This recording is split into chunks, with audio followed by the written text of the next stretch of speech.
Los otros días preguntaron si había alguna manera de medir al menos la frecuencia de resonancia al aire libre de un subwoofer o de una bocina mientras no tuvieran el DATS. Ok, pues vamos a iniciar con eso. Ok, les voy a ir mostrando cómo es el dispositivo que tenemos aquí montado para que vayan viendo lo que se necesita.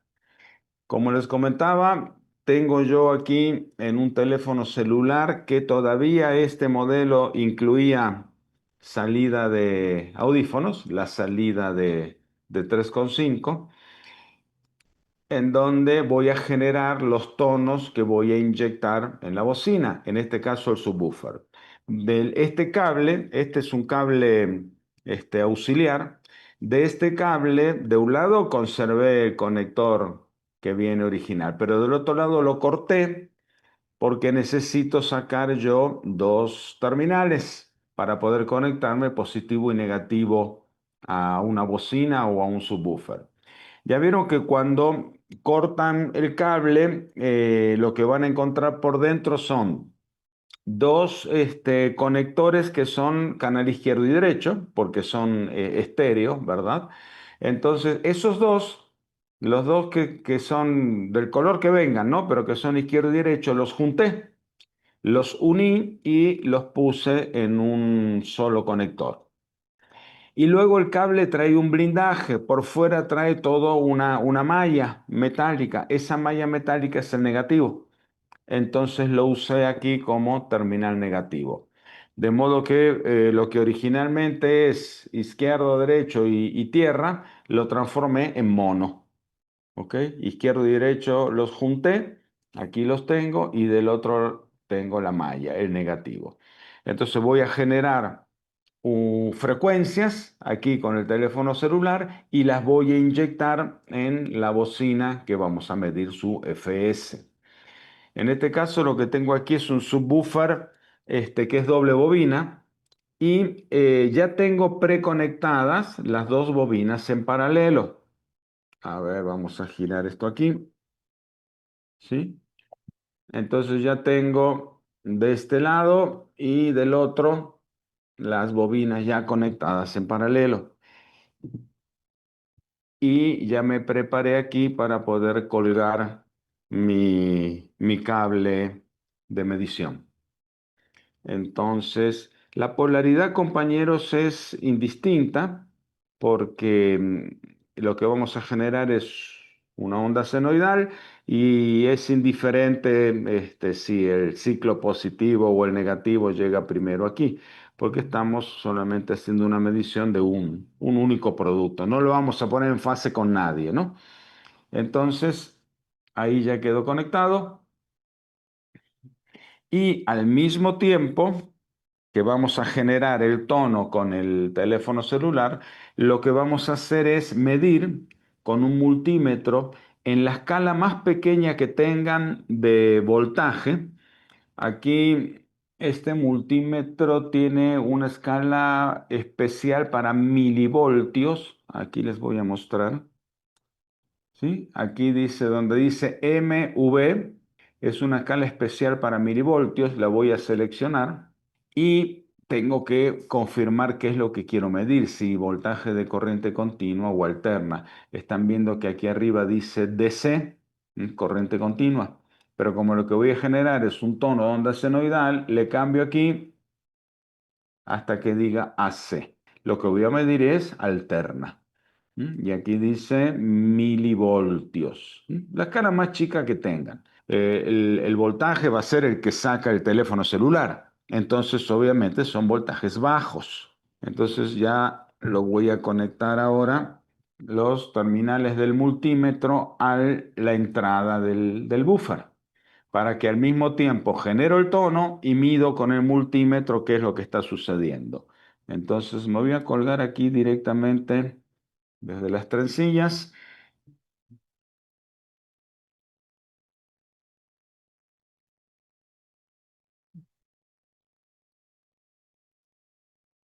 Entonces ahí tenemos ya todo lo necesario. Multímetro.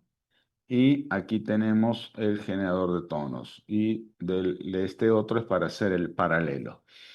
Déjenme comentarles que lo que vamos a medir, que es la frecuencia de resonancia al aire libre, es un parámetro mecánico. ¿Qué significa mecánico?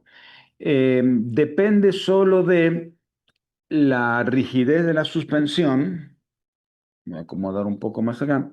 Solo depende de la rigidez de la suspensión, ¿verdad? Formada por el borde aquí y formada por la araña que está aquí adentro, que también tiene su cierta rigidez y hace de suspensión, y el peso del cono. El peso del cono, el otro día mencionamos, está formado por el cono propiamente dicho más la bobina, ¿sí? Peso de cono más bobina y rigidez de suspensión. Eso conforma un sistema mecánico. ¿Cuál es el punto? ¿A dónde quiero llegar? No importa para esta medición que vamos a hacer ahora si conecto en serie o en paralelo, el resultado tiene que ser el mismo.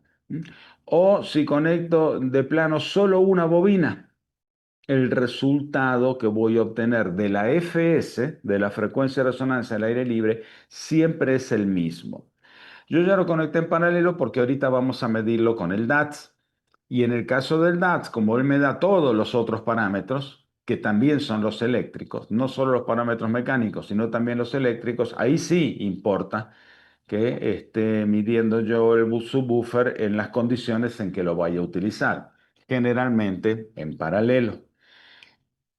Pero en este caso no afectaría nada, no habría cambio si en lugar de conectarlo en paralelo estuviera en serie o si fuera una sola bobina, porque la frecuencia de resonancia al aire libre no cambia con la conexión eléctrica, tampoco cambia con la impedancia, si el buffer fuera de 2 ohms o de 4 ohms, eso no altera a la FS, porque la FS solo depende de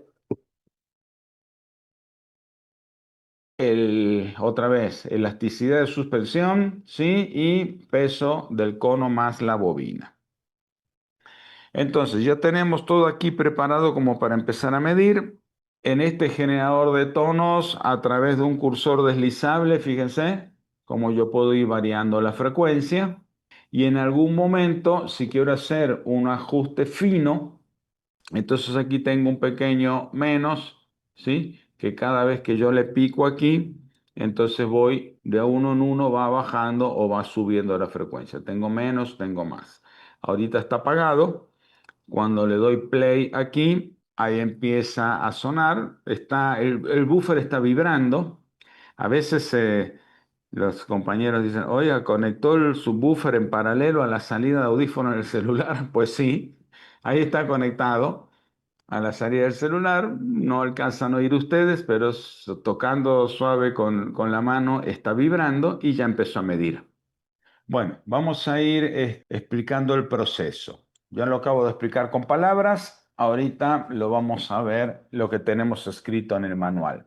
Entonces, iniciamos módulo 5, mediciones del buffer y del bafle. Punto 5.1, medición de la frecuencia de resonancia del subwoofer al aire libre. Para ello vamos a necesitar un generador de tonos y un multímetro o tester. Como generador de tonos se puede utilizar el Winnie SD o hay una aplicación que yo usaba mucho que se llamaba así, como está escrito aquí en el manual, Frequency Sound Generator, pero lo que necesitamos es un generador de tonos y que ese generador se pueda manipular de forma manual. Nosotros vamos a ir moviendo el barrido. La conexión la vamos a realizar como muestra la figura. Una vez conectados los equipos para la medición, vamos a seleccionar en el multímetro la escala más baja, 1 o 2 voltios, para medir voltaje de corriente alterna, AC. Y en el generador de tonos se ajustará a una frecuencia aproximadamente de 100 Hz. No necesita ser exacta. ¿Por qué, compañeros, vamos a empezar con 100 Hz?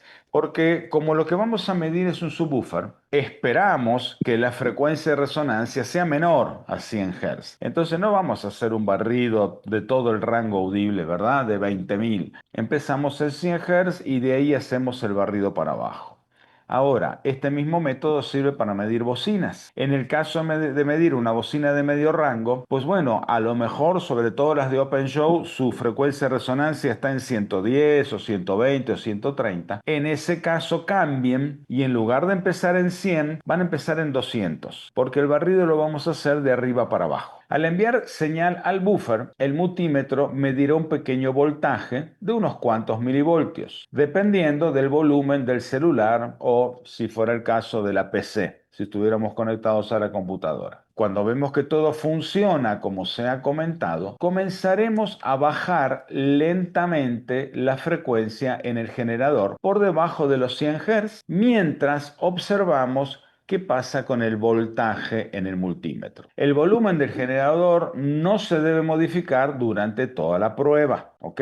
Iniciamos con un volumen, el necesario para que el multímetro ya mida algo y a partir de ahí solo le movemos a la frecuencia, pero ya no modificamos nada en el volumen del teléfono. Notaremos que al ir bajando la frecuencia, el voltaje medido va aumentando hasta que llega un momento en el cual si seguimos bajando la frecuencia, empieza a caer de nuevo, o sea, el voltaje. Ese es el punto. Ese punto donde ya no aumenta más y comienza a bajar el voltaje. Vamos a subir y bajar un poco la frecuencia para encontrar con mejor precisión ese punto y nunca nos equivocaremos. Solo hay uno que nos va a dar la medida más alta en milivolt. En ese momento checamos la frecuencia que acusa el generador y esa es la frecuencia de resonancia del buffer al aire libre FS.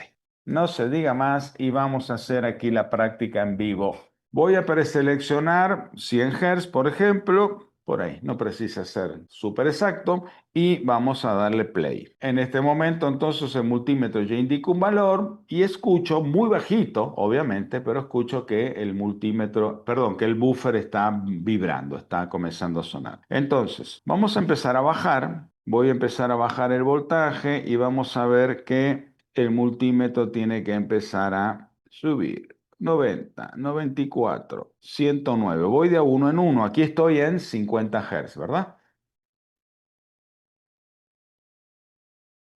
128, 140, 159,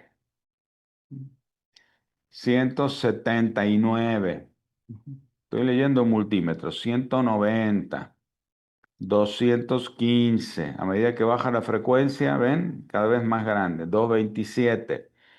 237, 247, 252, 253, 251, 245. Ya cayó. Quiere decir que me pasé. Me voy a regresar hacia atrás. Para 31 Hz, 251. Para 32 Hz, 54. 54. Para 33 Hz, 52, 51. Se cayó otra vez. Entonces me regreso. El mayor voltaje se obtuvo para la frecuencia de 32 Hz y esta es la frecuencia de resonancia al aire libre de nuestro subwoofer. Ahí está vibrando. Fíjense, aunque el voltaje es muy pequeñito, recuerden que cuando el producto entra en resonancia, su tendencia a vibrar es mayor que en cualquier otra frecuencia. Entonces, se siente, se siente que está vibrando más o menos intenso, porque estoy justo trabajando en la resonancia. Entonces, tomemos nota de este valor. 32 Hz, la FS para este subwoofer. Sí, solo ahí, profe, me perdí en la parte de con qué lo está alimentando, o sea, el subwoofer. Con el teléfono. Estoy saliendo de la salida de audífonos del teléfono directamente conectado a positivo y negativo del subwoofer. Órale. ¿Y qué? Pero vamos a decir, si lo hago con la salida de la salida de las bocinas de la troca, ¿también funciona? ¿No? ¿Sí, no? Sí, sí, tendrías que, por ejemplo, conectar el teléfono, digamos, por Bluetooth Sí, sí, a la era mi radio. idea. Conectarlo a la radio. En ese caso, entonces, a lo mejor no son milivoltios, es un poco más. ¿sí? Y que la bocina esté al aire libre, que esté fuera de la puerta, ¿no? Le Porque lo que dije, queremos medir es la FS al aire libre. ok, pero la bocina no importa si está sentada en algo o sí importa. Yo aquí el subwoofer, como ven, lo puse sobre un soporte. Bueno, está aquí como un rollo de cinta. ¿Por qué? Porque el subwoofer sí tiene atrás los orificios del imán. Entonces, ahora sí que importa que estén destapados, Ok, ¿verdad? Sí, esto era más bien porque sí, para los subwoofers es más importante que no tapemos los orificios ok, de la salida del imán. Ujú. ok, gracias. ¿Y las especificaciones de esa bocina sí están igual? Muy bien, estaba yo a punto de mostrarles la ficha técnica del manual del buffer que acabamos de medir y les comentaba que no le hago mucho caso, yo la miro la ficha técnica, pero no le hago mucho caso porque el buffer es nuevo, está sacado recién de su caja, entonces es normal que lo que yo mide sea un poco más de lo que dice la ficha. Es el doble de 4 dice 28,8 la FS, 29 pónganle. Acabamos de medir 32. Pues bueno, es normal hasta que se use y se ablande la suspensión, siempre la FS baja un poco. Se van acomodando sobre todo los parámetros mecánicos, por lo cual la FS depende de eso. El VAS, el volumen de aire equivalente, también es un parámetro mecánico que depende de la rigidez de la suspensión y que hay que esperar algunas horas de uso para que tenga su valor de que dice el fabricante. Pero lo que sí vamos a hacer ahora en el estado actual, así como está el buffer, así como lo tenemos, volver a medirlo, pero con el DATS. Si lo medimos con el DATS, ahora sí que ambos dos métodos, el que usamos recién con el multímetro o el que usamos con el DATS, van a estar referidos al estado actual del subwoofer. Y la idea es así, puede ser una comparación que sea válida, a ver qué tan exacto es lo que sacamos nosotros recién con el generador de tonos y multímetros y lo que vamos a obtener con el DATS.